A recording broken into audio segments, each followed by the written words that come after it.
시장에서 사라지다시피 했던 시계 브랜드들이 2000년대에 들어서 다시 모습을 보이는 사례는 종종 보셨을 겁니다. 우수한 시계 품질과 유구한 헤리티지를 가지고 있음에도 쿼츠 파동 시기쯤 각자의 사유로 자취를 감췄다가 현대에 이르러서 시계의 가치가 변화되었고, 이를 통해서 다시 재기를 꿈꾸는 걸로 해석할 수 있죠. 다만 이런 브랜드들이 과연 과거의 그것과 같은 것이냐는 질문에는 물음표를 던질 수 있습니다. 과거의 행적에만 기대어서 가볍게 시작했다가 시장의 악평을 들은 사례들이 간혹 있었기 때문이죠. 시계를 잘 모르시더라도 조디악이라는 이름은 들어보셨을 겁니다.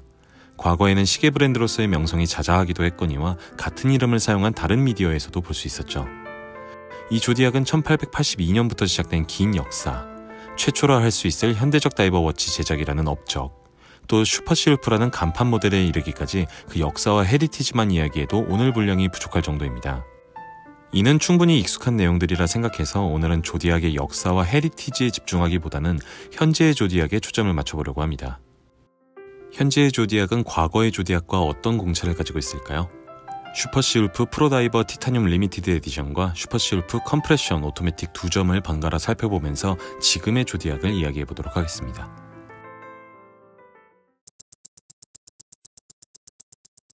조디악 공식 홈페이지나 파슬코리아 홈페이지를 살펴보면 여느 시계 브랜드 페이지와 크게 달라 보이지 않습니다. 앞서 말씀드린 조디악의 역사나 헤리티지 등을 그다지 강하게 어필하고 있지 않은데요. 저는 이것이 조디악의 현대 시계 시장에 대한 접근 방식을 설명하고 있다고 생각합니다. 과거의 영광에 크게 연연하지 않아도 충분히 어필할 수 있다는 것을 표현한 건 아닐까 싶은데요. 그래서 시계를 보면 조디악의 개성은 충분히 담아냈으면서도 현대의 참신함이 녹아 있습니다. 지금 보여드리는 시계 두 점은 슈퍼시울프 컴프레션 오토매틱입니다. 누가 봐도 조디악스러운 디자인에 개성 있는 색깔을 가미한 모델인데요. 자세히 살펴보죠. 두 모델은 색깔이 다른 같은 모델이라고 보시면 되겠고요. 슈퍼시울프의 전통적인 디자인에 보다 가벼운 색상을 선택했습니다. 당연히 유의미한 차이는 컬러 정도가 있는데요. 이 부분은 교차 편집을 통해서 보여드리겠습니다. 두 모델 모두 외적 스펙은 동일합니다. 40mm 케이스 사이즈에 20mm 러그 사이즈, 또 200m 방수 성능을 보여주고 있고요. 17cm 소목에 맞게 조정한 무게 역시 거의 비슷합니다. 무브원트도 공유되고 있고요.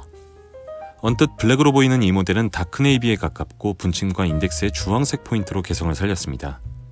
40mm 사이즈는 저스트 사이즈라고 불릴 정도로 범용성이 넓은데 기본색이 어둡고 인덱스, 챕터링, 또 다이얼에 이르기까지 색 구분이 좀 명확해서 일반적인 40mm 시계에 비해서는 작다는 느낌도 듭니다. 이 시계가 작아 보이는 요인들이 꽤 있는데요. 말씀드린 색깔 배치도 그렇고 케이스보다 밖으로 뻗은 베젤이나 폭이 좁고 긴 형태의 러그, 또 급격히 폭이 좁아지는 스트랩 등이 한몫하고 있습니다. 밝은 컬러의 이 시계는 화이트 바탕에 스카이블루로 포인트를 줘서 무척이나 시원해 보이는 느낌을 주고 있습니다.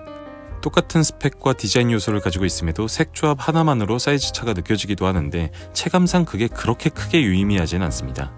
두 모델 모두 17cm 제 손목에 아주 잘 맞는 모습을 보여주죠. 조금 더 안쪽으로 들어오면 네모네모한 디자인들을 만날 수 있습니다.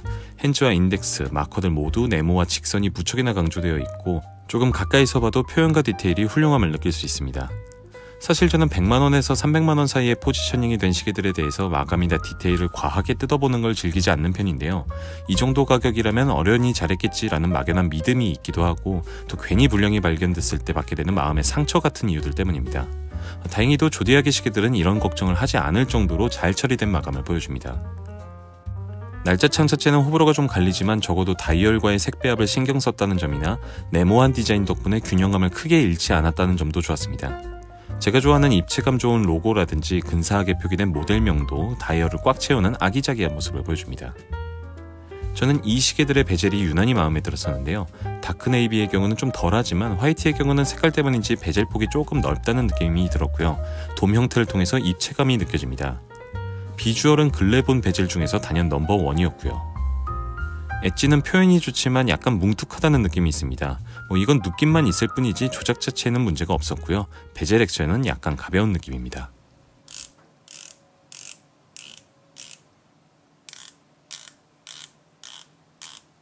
반구 형태의 용도는 직선이 강조된 이 시계 디자인의 묘한 밸런스를 잡게 해주는 키워드입니다.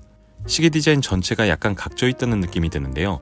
용두나 돔형 베젤 디자인 등을 통해서 너무 딱딱한 느낌을 해결한 게 재밌는 부분입니다. 어쨌든 용두는 디자인이나 액션도 특이사항 없이 잘 만들었습니다. 스트랩은 장단점이 좀 명확합니다. 올드해 보일 수 있는 주빌리 스타일 스트랩은 마치 조디악의 긴 역사를 표현하듯 시계와의 매치가 좋습니다. 무게나 착용감, 또 퀵 릴리즈 버튼 같은 디테일도 준수하고 폭이 급격히 좁아지는 형태의 스트랩은 마치 팔찌를 착용한 것 같은 느낌을 줍니다. 그리고 제가 사진으로 담지는 못했지만 미세 조정 장치가 없는 대신 장착되어 있는 확장형 버클도 흔히 볼 수 없는 장점입니다. 제가 느낀 단점은 형태에서 기인하는데요. 버터플라이 버클을 취하고 있지만 로고 파츠 때문에 버클을 닫는 순서가 딱 정해져 있습니다. 양방향 체결이 가능한 버터플라이 형태의 버클의 장점이 묻히는 형태죠. 곡선 많은 스트랩 파츠로 인해서 발생하는 단차나 사이즈 체감을 위해서 첫 코부터 시작되는 이 연결 모습도 디자인상 좋지는 않고 손목을 긁는 경우도 있었습니다. 사이즈 체감에 크게 영향을 미치는 부분이 아니니까 엔드링크를 러그에 맞추거나 또 러그각을 조금 더 경사지게 수정하는 게 어떨까 싶습니다. 무브원트는 모두 STP 1-11을 사용합니다. STP는 파슬 산하의 무브원트 제조사라고 보시면 되겠고요. 보통 에타 2824-2 클론으로 불리고 있습니다. 비교해서 조금 더 길고 얇은 메인 스프링을 통해서 파워 리저브를 44시간으로 늘렸고 부품의 완성도나 마감에서 조금 더 우수한 품질을 보인다는 평이 주를 이룹니다. 거기에 애프터 서비스 등에서도 호평을 듣는 무브원트고요. 해외 매체에서 두 무브를 비교한 자료가 있는데요. 이걸 보면 STP 부품의 완성도가 높고 또 무브원트 디자인이 예뻐서 오픈 케이스백을 사용해서도 호평을 들었을 것 같습니다만 닫아놔서 저는 좀 아쉬웠습니다. 이런 올드 디자인을 현대적으로 재해석한 시계들에게 제가 받는 인상은 보통 트렌디한 옷을 입은 노신사였었는데요. 적어도 이 두 모델에 대해서는 빈티지 옷을 입은 MZ세대라는 인상을 받았습니다. 이게 작지만 큰 차이인데 이 차이가 다른 브랜드에서는 느낄 수 없는 조디악의 강점일 것 같습니다. 튀는 색상의 시계를 봤으니까 이번에는 소재의 변화를 준 모델도 살펴보죠. 이 모델은 슈퍼시울프 프로다이버 티타늄 리미티드 에디션이라는 모델입니다. 이름의 특징이 모두 담겨있는 모델인데요. 슈퍼시울프의 디자인 기조를 따르면서 최근 고급 시계 라인에서 자주 사용되는 티타늄 소재를 사용했습니다. 그렇기에 디자인 자체에는 큰 변화가 있는 모델은 아니고 소재에 따른 사용감이나 디테일 차이가 좀 있습니다. 일단 사이즈가 좀 더 큽니다. 42mm 사이즈로 앞선 두 모델에 비해서 2mm 커졌는데요. 말씀드린 것처럼 슈퍼시울프 시리즈들이 같은 사이즈에 비해서 작아 보이는 편이고 이 시계 역시 컬러차가 심해서 같은 사이즈의 시계들에 비해서 작아 보이는 느낌을 줍니다. 조금 더 안쪽으로 들어오면 차이점들이 많아집니다. 사각의 느낌이 강했던 두 모델에 비해서 조금은 날렵하고 날카로운 파츠들로 변경이 되어 있고요. 인덱스의 경우는 챕터링의 구역까지 넘어오면서 다이얼을 조금 더 넓어 보이게 만들었고 입체감도 더 살아났습니다. 핸즈들 역시 바형에서 화살촉 모양으로 변하면서 보다 스포티한 인상을 줍니다. 디테일의 변화는 로고들에도 있는데요. 부착식 로고 대신 프린팅 로고로 변경되었습니다. 이건 저에게는 좀 아쉬운 부분이었었는데 대신 초침 끝부분에 로고 표현이 생기면서 조금은 위안이 됐습니다. 시계 전체를 보면 톤 다운이 되어 있는데요. 여기에 두세 개의 형광 컬러를 통해서 적당한 발랄함을 보여주고 있습니다. 이 형광 컬러는 야광으로도 이어지는데 앞선 두 모델이 야광 성능이 결코 부족함이 없었지만 티타늄 모델은 이를 압도합니다. 밝기도 밝기지만 야광의 디자인도 잘 되어 있어서 낮에 보는 것보다 밤에 보는 게 더 즐거울 정도였으니까요. 이 모델의 베젤 디자인이나 사용감은 이전 모델과 비슷합니다. 다만 베젤 엣지에는 조금 더 각이 살아서 그립감이 더 좋았고요. 소재 차이에서 오는 사용감 차이도 있습니다. 저는 티타늄의 사용감이 더 좋았고요. 인서트는 두 모델과 같은 역시 예쁜 형태를 보입니다.